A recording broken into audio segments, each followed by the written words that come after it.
සල්ලි ටිකක් කළමනාකරණය කරලා මහන්සි වෙලා උත්සාහ අරන් තියෙනවා ගේ හදන්න. ඒ හින්දා අපි රජයේ විදියට තීරණයක් අරගෙන තියෙනවා. වාගෙට ගෙවල් හදපු කට්ටියට ආධාරයක් දෙන්න ඕනේ කියලා. ගෙදරක් නැති පවුල් වලට ගෙදරක් හදලා දෙන්න තමයි අපේ උත්සාහය. ඒ ප්‍රශ්නේ ඉවර කරන්න ඕනේ. මේ විතරක් නෙමෙයි. දිත්වා හින්දා ගෙවල් කැඩුණා. ඒ කට්ටියත් අපි ආධාර දුන්නා. දිත්වා හින්දා කුඹුරු විනාශ වුණා. ඒ කට්ටියටත් අපි ආධාර දුන්නා. ගම් වතුර ගන්නකොට කුඹුරු විනාශ වෙනවා. නියංගියාවත් කුඹුරු විනාශ වෙනවා. සත්තු හින්දා කුඹුරු විනාශ වෙනවා. ඒ හැමෝටම ආධාර දෙන්න. ඒ ආධාර දෙන්න සල්ලි තියාගෙන ඉන්නේ අපි. ඔයාලගෙන් එකතු වෙන බදු සල්ලි එකතු කරලා තමයි රජය ළඟ තියාගෙන ඉන්නේ. ඒ කුඩා දරුවෝ තියාගෙන ජීවත් වෙන්න පුළුවන් කියලා නෙමෙයි. කටුමැටි ගහගෙන, පොල්ලතු වහගෙන අනාරක්ෂිත ඉන්න බැරි මට්ටමේ ගෙවල් වල අපේ රටේ ජනතාව තියන අපේ අදහසක් නැහැ. අපි ඔයාලම තෝරගෙන තියෙනවා සුදුසු නිසා. අපි දේශපාලන සම්බන්ධයෙන් ඉඳලා නෑ එහෙම නෙවෙයි. ඔයාලා අපිට කැන්වසින් ගියපු ඉඳලා නෑ එහෙම නෙවෙයි. ඔයාලා අපේ පක්ෂේ සමාජිකයෝ ඉඳලා නෑ එහෙම නෙවෙයි. ඔයාලා අපේ മന്ത്രിවරුන්ගේ හැබැයි අපේ කාගේ හිතවත් ඉඳලා එහෙමත් නෙවෙයි. ඔයාලා ඉදිරියේදී කැන්වසින් යවන්න බලාගෙන නෑ එහෙමත් නෙවෙයි. අපි තෝරපු එකම නිර්ණායකය ඔයාලට ගෙදරක් තියනවද නැද්ද? ඔයාලට ආදායමක් තියනවද නැද්ද? ඔයාලා ගෙදරක් හදාගන්න උනන්දුද නැද්ද කියන එක විතරයි තෝරලා තියෙන්නේ. ඒ හින්දා තමයි ඔය කට්ටිය මෙතෙන්ට ඒ සුදුසු නිසා තමයි තේරලා තියෙන්නේ.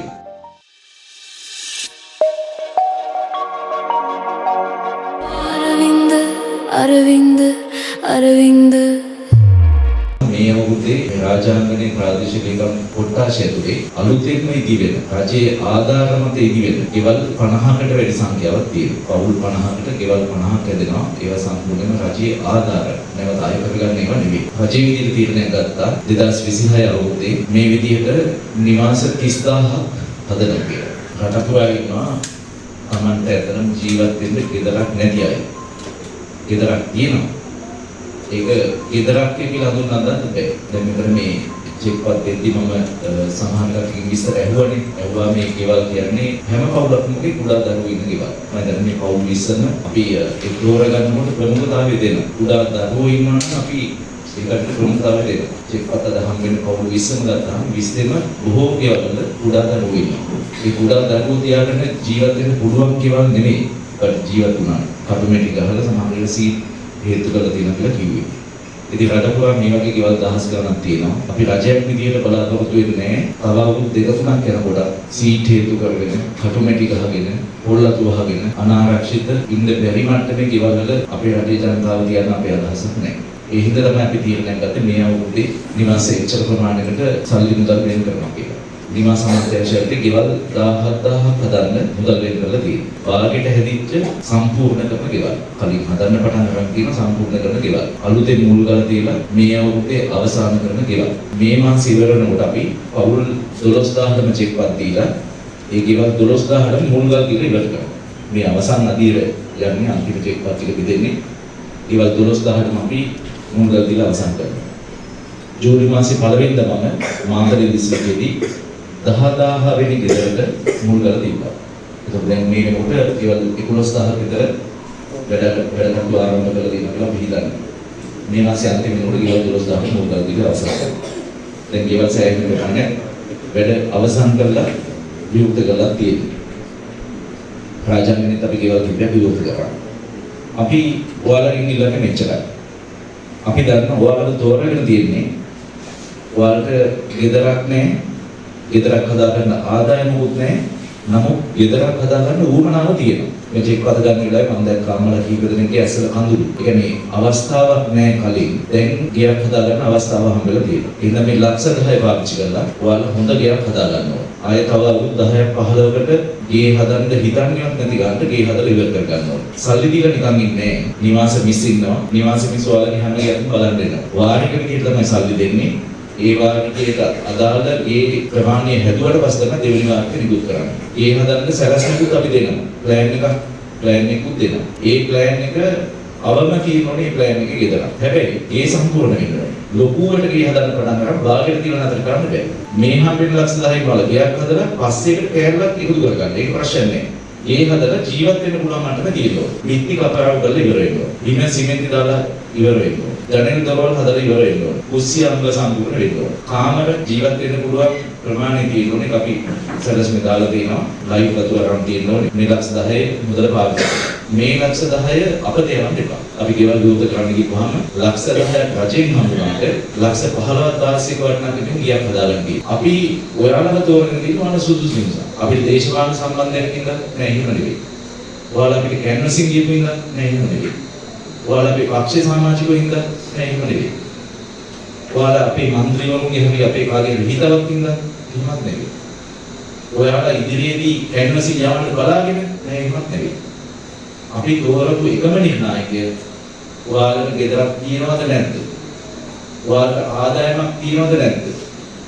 ඔයාලා ගෙදරක් හදාගන්න උනන්දුද නැද්ද කියන විදිහට තෝරලා තියෙනවා. ඔයාලගේ ශ්‍රමය, ඔයාලගේ දායකත්වය, පවුලේ දායකත්වය, ගමේ දායකත්වය සහිත තමයි ඔය ගෙදර හැදෙන්නේ. ඔයාලට ඕන විදිහට. අපි සැලසුමක් දෙනවා, මූලික සැලසුමක්. නමුත් ඔයාලා තමයි ගේ හදාගන්න තීන්දුව ගන්න ඕන කොහොමද කරන්න කියලා. අපිට ඕනේ ඔයාලගේම තැනක් හදන්න. ගෙදර කියන එක අපේ තැනක්නේ. මගේ ගෙදර එක මගේ තැන. මම කැමති මගේ ගෙදර ඉන්න.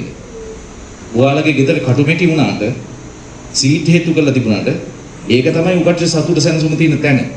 විනාඩියකට හරි ගිහිල්ලා වැටෙන්න කැමති එතන. ඒ කියන්නේ අපේ ගෙදර කියන්නේ එතන තමයි අපේ තැන. එහෙනම් අපිට ඕනේ ඔයාලගේ තැනක් හදලා දෙන්න. හැමෝම තමන්ගේම තැනක් හදාගන්න. එහෙනම් තමයි අපි තේමාව දාලා තියෙන්නේ තමන්ගේම තැනක් කියලා. ගෙදරක් කියන්නේ නිකන් ගඩොල් කැට ටිකක් කියලා හදන සිවිලිමක් මේ වහලක් ගහන ඉදිකිරීමක් විතරක් නෙවෙයි. ගෙදරක් කිව්වහම වෙන එකමුතුකම තියෙන එතන, දරුවොත් එක්ක වැටලා ඉන්න පුළුවන් එතන, කණ්ඩ බොන්න නැතත් වැටලා ඉන්න පුළුවන් තැන එතන, ආරක්ෂාව තියෙන එතන, ආදරය තියෙන එතන, සැනසුම තියෙන එතන, නිදහස තියෙන එතන, තමන්ගේ කියලා අයිතිය තියෙන එතන, අභිමානය තියෙන එතන. ඉන්න ගෙදරක් කියන්නේ නිකන් සරල වචනයක් නෙවෙයි. ඒ අවශ්‍යතාවය සම්පූර්ණ වෙන විදිහට ගෙදර හදාගන්න. අපිට ඕනේ ඒක.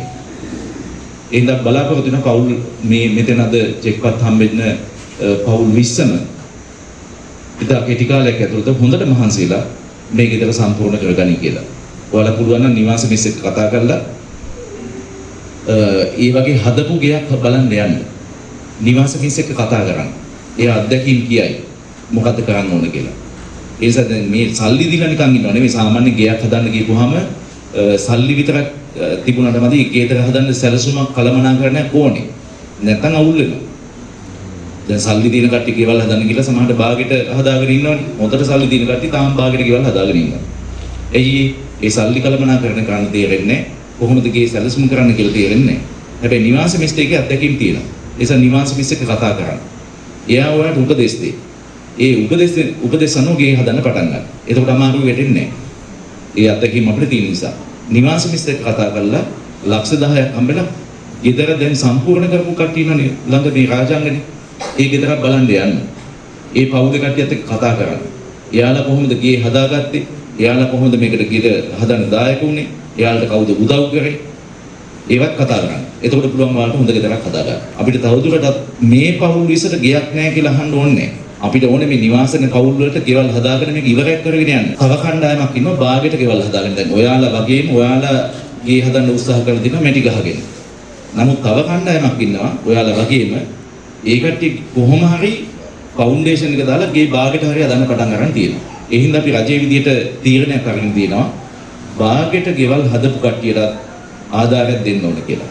රට පුරා ගත්තාම බාගෙට හදපු ගෙවල් ආදායමක් නැති ගේ හදන්න උත්සාහ ගත්ත ගොඩක් පවුල් ඉන්නවා.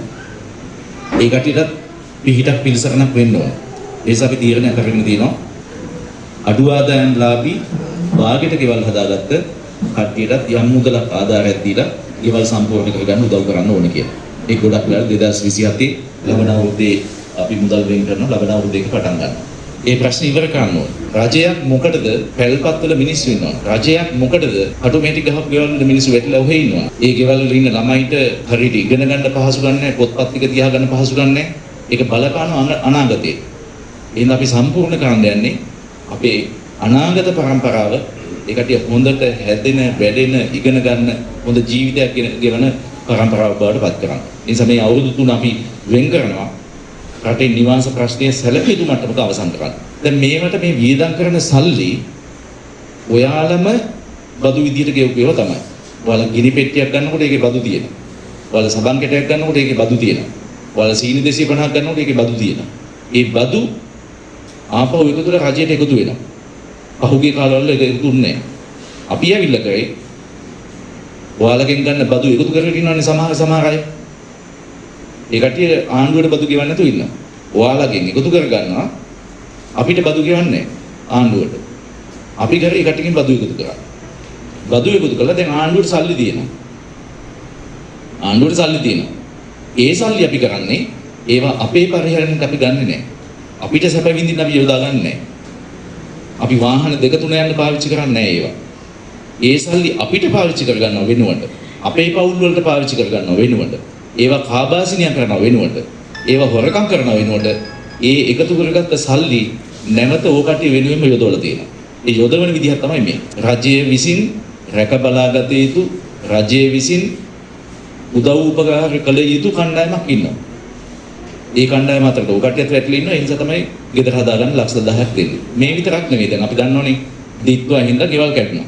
ඒ කට්ටියත් අපි ආධාර දුන්නා. දිත්වා හින්දා කුඹුරු විනාශ වුණා. ඒ කට්ටියටත් අපි ආධාර දුන්නා. ගම් වතුර ගන්නකොට කුඹුරු විනාශ වෙනවා. නියංගියාවත් කුඹුරු විනාශ වෙනවා. සත්තු හින්දා කුඹුරු විනාශ වෙනවා. ඒ හැමෝටම ආධාර දෙනවා. ඒ ආධාර දෙන්න සල්ලි තියාගෙන ඉන්නේ අපි. ඔයාලගෙන් එකතු වෙන බදු සල්ලි එකතු කරලා තමයි රජය ළඟ තියාගෙන ඒවා මිනිස්සු වෙනුවෙන් වෙන් කරනවා.